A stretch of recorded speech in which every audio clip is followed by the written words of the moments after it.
Hello everyone, আজকে আমরা বানাবো চিকেন চাইনিজ নুডলস। প্রথমে একটি গরম প্যানে আমরা পরিমাণ মতো তেল দিয়ে নিচ্ছি।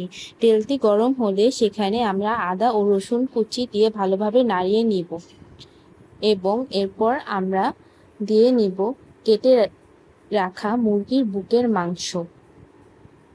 মুরগির বুকের মাংসটি দিয়ে কিছুক্ষণ নাড়িয়ে নিয়ে আমরা দিব পরিমাণ মতো লবণ।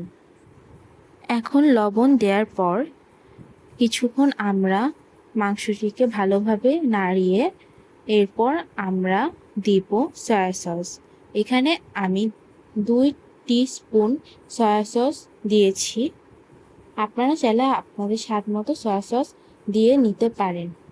এখন মাংসটি আমরা ঢেকে দিব। মাংসটি এরপর হয়ে আসলে আমরা ঢাকনাটা উঠিয়ে দিব। উঠিয়ে দেওয়ার পর আমরা কিছুক্ষণ নাড়িয়ে এতে আমি দিয়েছি পেঁয়াজ কুচি ও মরিচ কুচি।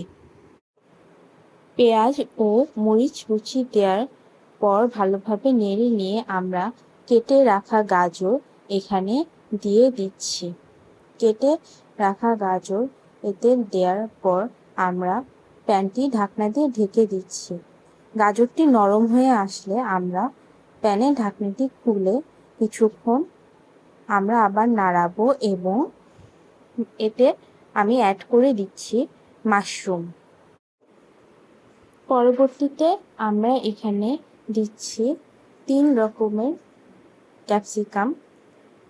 ক্যাপসিকাম দিয়ে আমরা মাংস, মাশরুম, গাজর, পেঁয়াজ, মরিচ কুচি এগুলোর সাথে ভালো মতো মিক্স করে নিচ্ছি। নেয়ার পর আমি এখানে 2 টিস্পুন সয়া সস আবার দিয়ে ভালোভাবে নাড়িয়ে নিচ্ছি। এখানে আমি 3 রকমের ক্যাপসিকাম অ্যাড করেছি, চাইলে আপনারা যে কোনো 1 রকমের ক্যাপসিকাম অ্যাড করতে পারেন এবং ক্যাপসিকামগুলো 3-4 মিনিট নাড়িয়ে নেবার পর আমি এখানে অ্যাড করেছি টমেটো কেচাপ।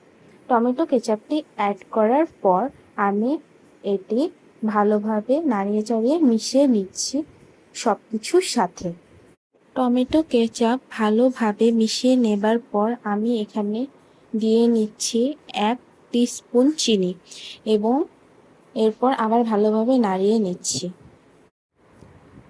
এখন আমি আগে থেকে সিদ্ধ করে নেওয়া চাইনিজ নুডলসগুলো এখানে একসাথে মিশিয়ে নিব। নুডলসগুলো আমরা ভালো করে মিশিয়ে নিব।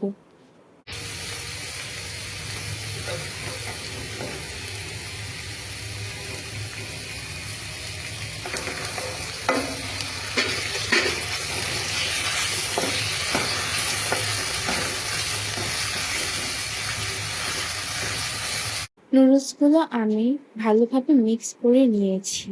এখন আমি এটিতে সবশেষে দিয়ে নিচ্ছি কালো গোলমরিচের গুঁড়ো।